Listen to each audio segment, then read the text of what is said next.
أعوذ بالله من الشيطان الرجيم. بسم الله الرحمن الرحيم. ومن آياته أن خلقكم من تراب ثم إذا أنتم بشر تنتشرون. ومن آياته أن خلق لكم من أنفسكم أزواجا لتسكنوا إليها وجعل بينكم مودة ورحمة إن في ذلك لآيات لقوم يتفكرون. دې رکوع کې ټول عقلي دلایل پیش کړي او دا ټول د الله په توحید باندې دلایل دي چې الله جل شانه داسې ذات دی چې دا کوم صفات را روان دي دا د الله جل شانه صفات دي. مختلف قسمه مخلوقات پیدا کړي دي، د شپو د ورځو نظام جوړ کړی دی، د اسمانونو د ځمکو نظام جوړ کړی دی او نور مختلف دلایل دی آیاتونو کې بیانېږي. د لومبي دلیل ذکر کوي ومن آیاته او بعضی د نحو د قدرت او د توحید د الله تعالی نه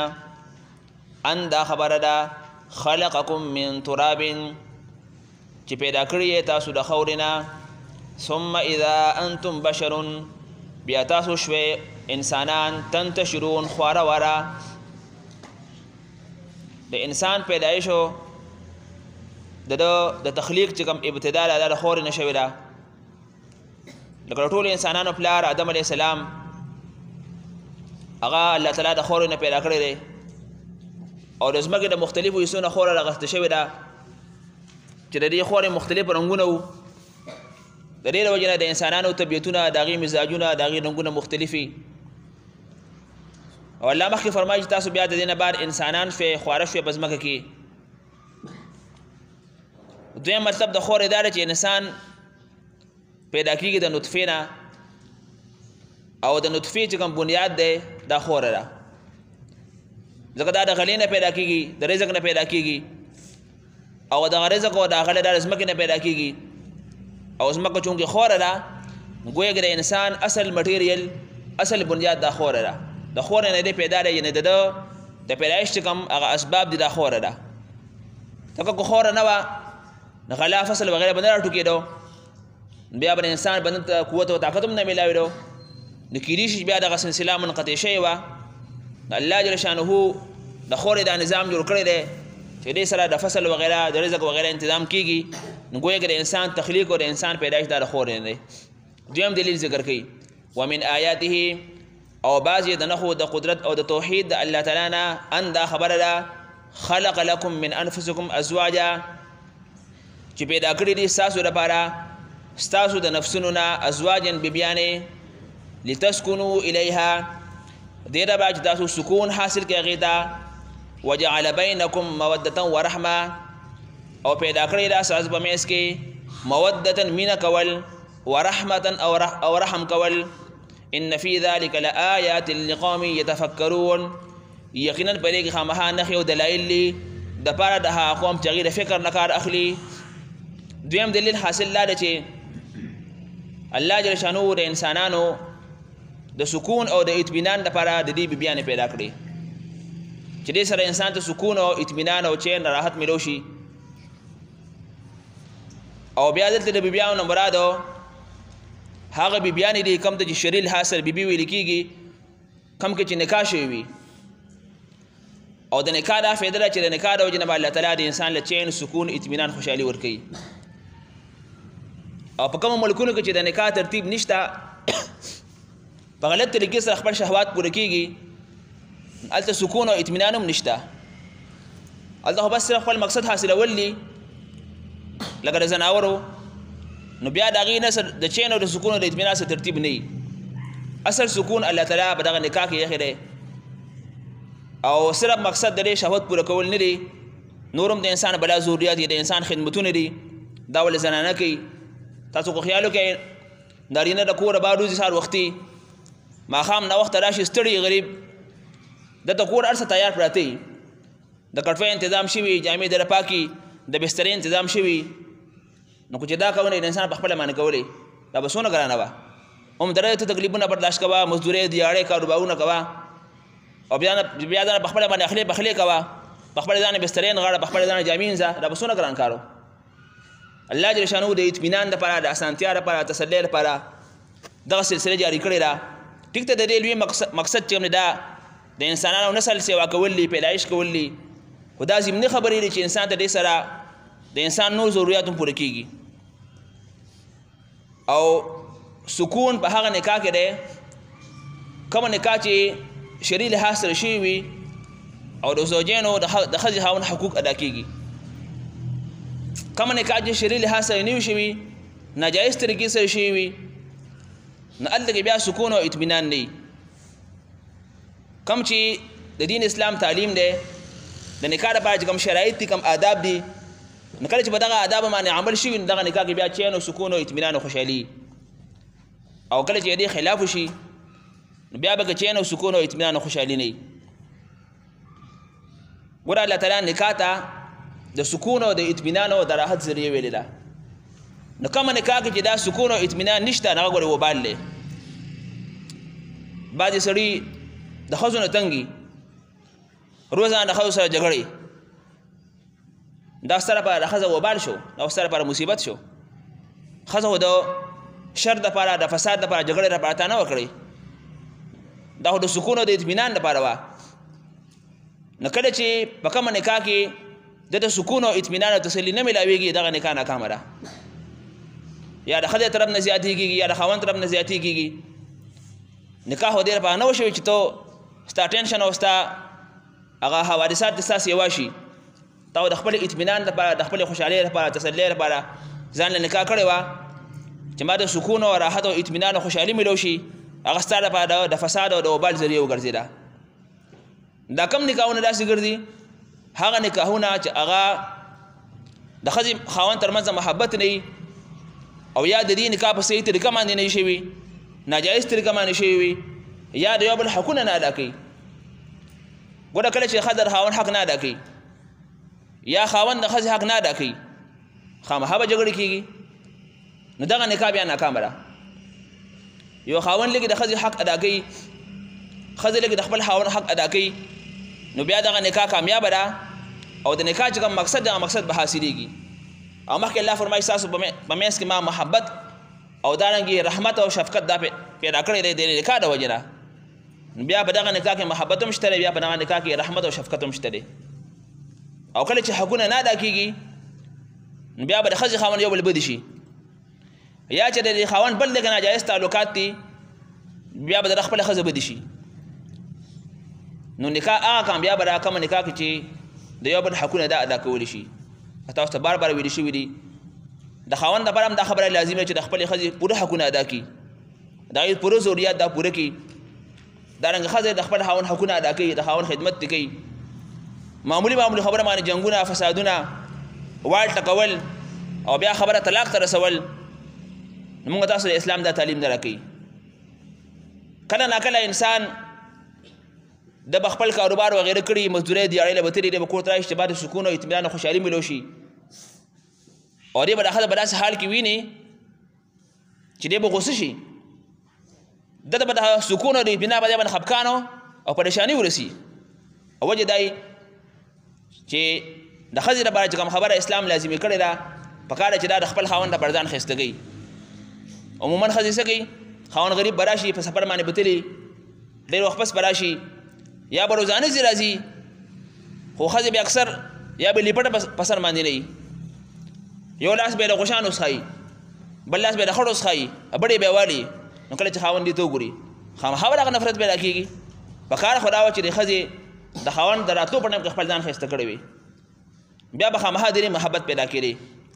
کله چې داسې حالات نو بیا به خامخا د دې اختلافات جوړېږي او یا ښځه خاوند یو بل حقونه نه ادا کوي کوم چې حقوق د زوجیت دي بیا دغه اختلافات جوړېږي بعضې موقع داسې هم راشي چې انسان صرف پیسه سره کړي د ښځې حق ته نه ګوري زه به پیسې ګټم زه به بار ځم زه به نوکرۍ کوم زه به دا کوم زه به دا کوم د ښځه به دې باندې راضي نه وي ښځه به خفګان کوي ته به بار نه ځې دی زه به بار ځم نو بار دې 2 کاله 3 کاله 5 کاله تېر کړي نو اکثر دغه نکاح بیا ناکام شي. ګوره د بار په توګه د ښځې اجازت لازمي دی چې تعالی خپل کور ول اجازت درکړي. د وجه نه عمر رضی الله عنه یو ځل د خپل لور نه تپوس وکړو چې دا ښځه د خپل خاوند نه بغیر څومره وخت تېرولی شي. نو هغې ورته وویل چې 4 میاشتې. بیا عمر رضی الله عنه چې داسې کوم فوجیانو صحابه یا تابعین کوم مجاهدین وو ای بیا چې کله جنګ له لېږلو په لوی مهم باندې د 4 میاشتو نه بیا یې باندې لېږلو په لوی سفر باندې منځ ځکه د حج حکم ادا کول دي. او زموږ بعضې ملګري لاړ شي روک پوي بیا 15 کاله 6 کاله 10 کاله د مرګ ژوند پته نه لګي بیا به کور ته راشي. نو خامخا به دغه نکاح بیا ناکامه کېږي. ټیک ته پیسې ګټل هم لازمي دي خو د پیسو د ګټلو ذریعه په کلي کې هم کېدی شي په خپل ملک کې هم کېدی شي. دغه صورت کو یو ښځه ولا اجازت ورکړي چې بالکل زما په اجازت باندې لاړ شه بیا خو څه مسله نشته. بعضې موقع داسې هم جوړ شي چې ښځه اجازت ورنه کړي دوی زه به ځم زه به پیسې ګټم زه به ځان له کور جوړوم زه به دا کوم زه به دا کوم بیا عموما هغه نکاح هغه بیا ناکامه شي. بهرحال د خبرې مقصد دا دی چې نکاح او دارنګې ازدواجي چې کوم هغه صورت الله تعالی جایز کړی دی نو دا د دې لپاره شوی دی چې انسان ته سکون او اطمینان او چین او راحت میلو شي. نو کومه نکاح چې دغه سکون او اطمینان نه دغه نکاح بیا وبال دی. دې وجې نه حدیث کې نبی اسلام ترغیب ورکړی دی تنکح المرأة لأربع لمالها ولجمالها ولحسبها ولدينها. ښځې سره نکاح کولی شي د 4 خبرو د وجې نه یا د مال د وجې نه یا د حسن د وجې نه یا د ښه نسب د وجې نه یا د دیندارۍ د وجې نه.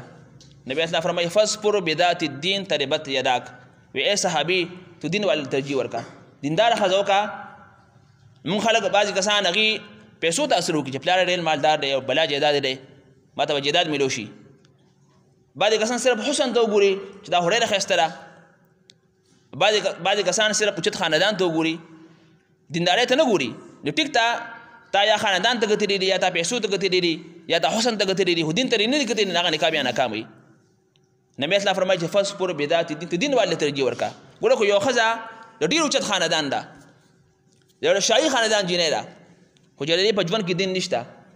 دوی سره به خاوند خوشحاله شي سوال نه پیدا کېږي. یو ښځه ډېره انتهایي مالداره ده د وزیر اعظم او د صدر د بادشاه د وزیر لور ده خو چې د دې په ژوند کې دین نشته خاوند به سره خوشحاله شي چریم نشي کېدی. که یو ښځه انتهایي ښایسته ده د حورې په شان خو بېدینه ده فاسقه او فاجره ده دې سره سکون او اطمینان نشي راتلی. که یو ښځه انتهایي بدشکله ده انتهایي غریبه ده خاندان لحاظ انتهایي کمزور چې دین پکې شته دې سره به الله تعالی د ښځې خاوند تر منځ محبت پیدا کړي. ځکه نبي اسلام ترغیب ورکړي تاسو هغه نکاح وکړئ چې کوم نکاح کې چې دینداري وي. او که یو کس ته داسې ملاویدی شي چې یو زنانه ښایسته وي خاندان یې اوچتي مالداره وي او دینداري پکې نو یا خو نور علا نور دی. نو که داسې نه میلاویږي بیا دینداري ته ترجیح ورکول پکار دي. بعضې کسان زمن کې یو خبره راغله خپل لویانو صرف د دې لپاره کېنولي چې ما ته یو ښه کور میلو شي او ښه مالداره کورنۍ راته میلو شي او ښه د پیسو څښایي. نو اکثره بیا داسې وشي چې د دې لپاره هغې لور کېنولي ورته میلو هم نه شي او که چېرې میلو هم شي نو هغه بیا ناکام شي. ګوره صرف پیسې اصله کول نه دي پکار صرف مالداري اصله کول نه دي پکارو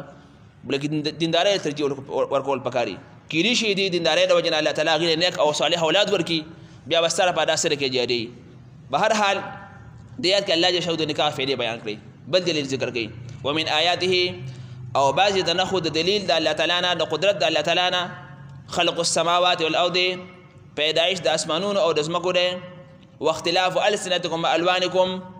او ګډوډ کېدل د ژبو د رنګونو ستاسو ان فی ذلک لآیات للعالمین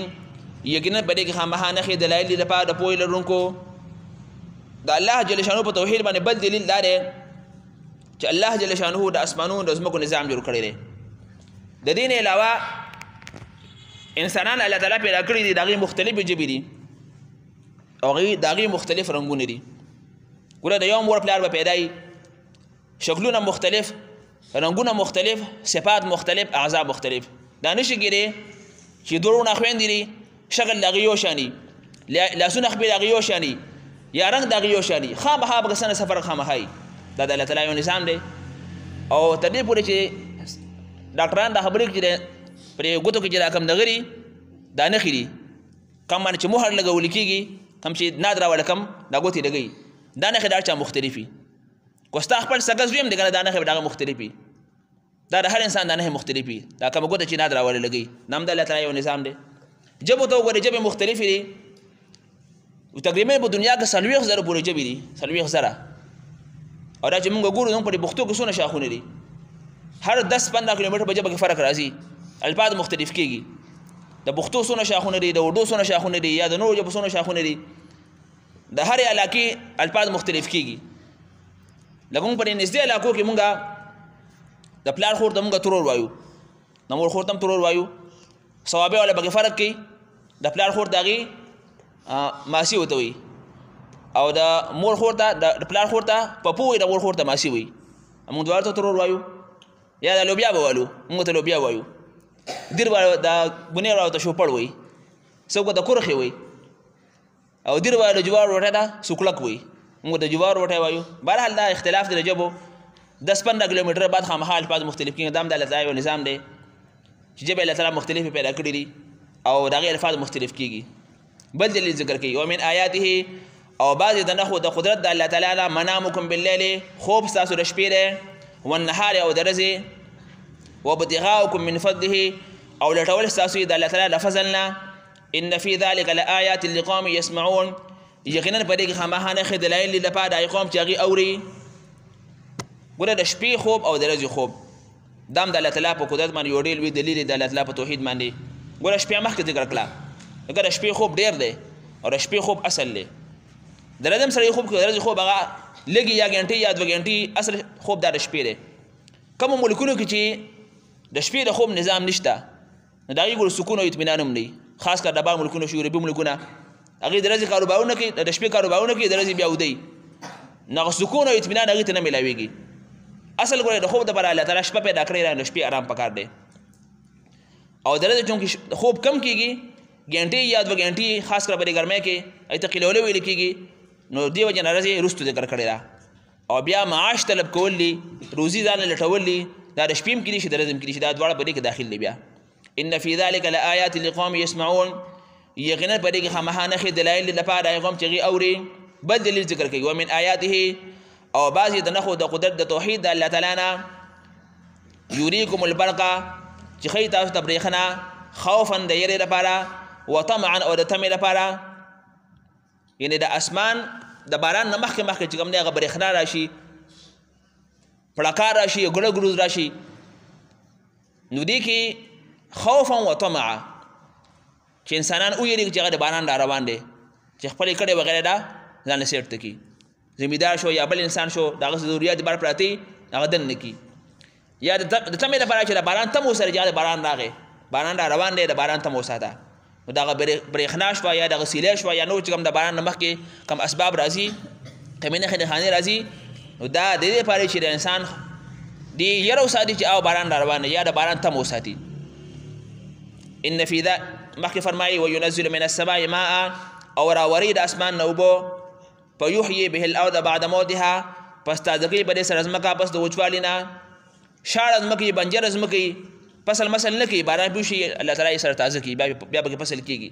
ان فی ذلک لآیات لقوم یعقلون یقینا په دې خامخا نښې دلایل دي لپاره د قوم چې هغوی د عقل نه کار اخلي بل دلیل ذکر کوي ومن آیاته او بعضې د نښو د قدرت د توحید د الله تعالی نه ان تقوم السماء والارض دا چې ولاړ له اسمانونو او ځمکې بامر د الله تعالی په حکم سره د اسمانونو د ځمکو چې کوم نظام دی دا د الله د حکم تابع دی موږ د اسمان ته وګورو 100,000 کالو شو اسمان دغسې ولاړ دی ستن او پیلر پکې نشته چوت پکې نه راځي رنګ نه بدلېږي موږ خو جوړه ته کوړګۍ هم جوړو نو هغې ته 4 دیوالونه وو او دا څومره لوی اسمان دی دغه اسمان الله تعالی بغیر ستنو بغیر پیلرو درولی دی رنګ نه بدلېږي چوت پکې نه راځي او دارنګې نور د دې نظام نه بدلېږي دا ټول نظام الله تعالی چلی ځکه فرمایي دا د الله تعالی د حکم تابع دي ثم اذا دعاکم دعوة بیا چې کله آواز وکړو تاسو ته آواز کول من الارض د ځمکې نه اذا انتم تخرجون دا وکړه په تاسو روزئ د قبرونو نه مراد د دې نه د قیامت هغه شپېلې ده کله چې اسرافیل علیه السلام شپېلې وي نو دغه شپېلې سره بیا د انسانانو د قبرونو نه راوځي مطلب دا چې د ځمکو د اسمانونو دا نظام به تر شپېلې پورې قایم وي کله چې شپېلې وواره شوه قیامت قایم شو دغه نظام به الله تعالی بیا ختم کړي بل اخري دلیل ذکر کوي وله من فی السماوات والارض او خا دا په اختیار کې حاصل چې باسمانونو پزمکو کې کل له قانتون ټول لاغه تابع دي د اسمانونو د زمکو ټول مخلوقات د الله تعالی تابع دي یو مخلوق د الله تعالی نافرمانی نشي کولی ټول د الله د حکم تابع دي بل دلیل ذکر کوي نیم دلیل او پسې بیا وروستو بل مسله بیانوي وهو الذي والله تعالی عادات يبدا الخلق چې په اول ځل باندې مخلوق پیدا کړی دی ثم يعيد بیا به دوباره پیدا کوي وهو اهون علی او دا دوباره پیدائش په الله تعالی باندې ډیر آسان دی یعنی اول ځل وته آسان دی خو دا دوباره ته بیا ډیر زیات آسان دی وله المثل الاعلى او خا دا د بار صفاتونه اوچت دي فی السماوات له پاسمانونو پزمکو کې وهو العزیز الحکیم هغه ضرور حکمتونه والا ذات دی ان د الله تعالی صفات دي په اسمانونو کې پزمکو کې ټول مخلوقات د الله تعالی صفات بیانې د الله تعالی حمد و ثنا بیانې دغه الله تعالی د اوچت صفات مالک دی بیا ته وګورئ بسم الله الرحمن الرحیم ومن آیاته او بعضی د نحو د توحید د قدرت او د توحید د الله تعالی نه ان خلقکم من تراب دا چې تاسو پیدا کړی د خورنا ثم اذا انتم بشر بیا تاسو شولې بشران انسانان تنتشرون خواره واره ومن آیاته او بعضی د نحو د قدرت او د توحید د الله تعالی نه ان خلق لكم من انفسكم ازواجا دا چې پیدا کړی تاسو لپاره تاسو نفسونه بیبیانې لتسكنوا الیها دې بچتاو سکون حاصل کې دیتا وجعل بینکم موده ورحمه او پیدا کړی د تاسو په منځ کې مینه کول ورحمه او رحمت ترس کول ان فی ذلک لآیات لقوم یتفکرون یقینا په دې کې خامخانه خې دلایل لپاره قوم چې د فکر نه کار اخلي ومن آیاته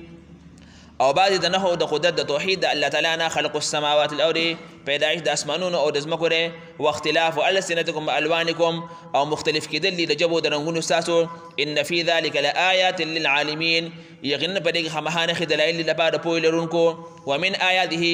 بعض د نحو د قدرت او د توحید د الله تعالی نه منامکم باللیل والنهار خوب تاسو د شپې او د ورځې دی وابتغاؤکم من فضله او لټول تاسو یې دغه د فضل نه ان فی ذلک لآیات لقوم یسمعون یقینا په دې کې خامخانه خې دلایل لپاره قوم چې غي اوري ومن آیاته او بعض د نحو د قدرت او د توحید د الله تعالی نه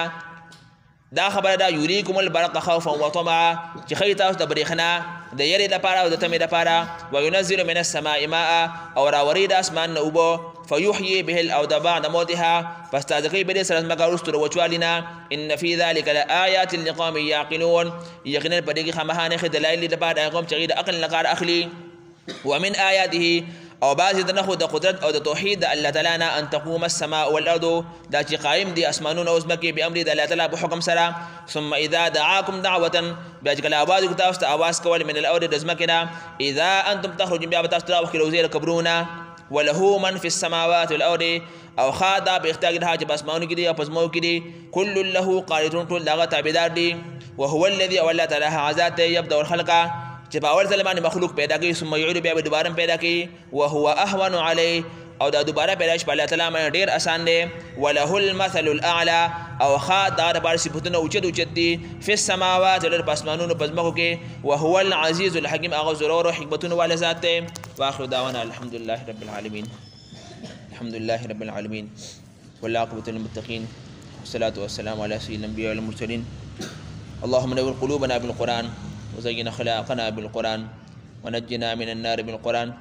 وادخلنا في الجنة بالقرآن اللهم إنا نجعلك في نحورهم ونعوذ بك من شرورهم يا لسنا حاضرين دي حاجتنا پورا بملانا شفاء كاملة عاجلة مستمرة دائم ورکی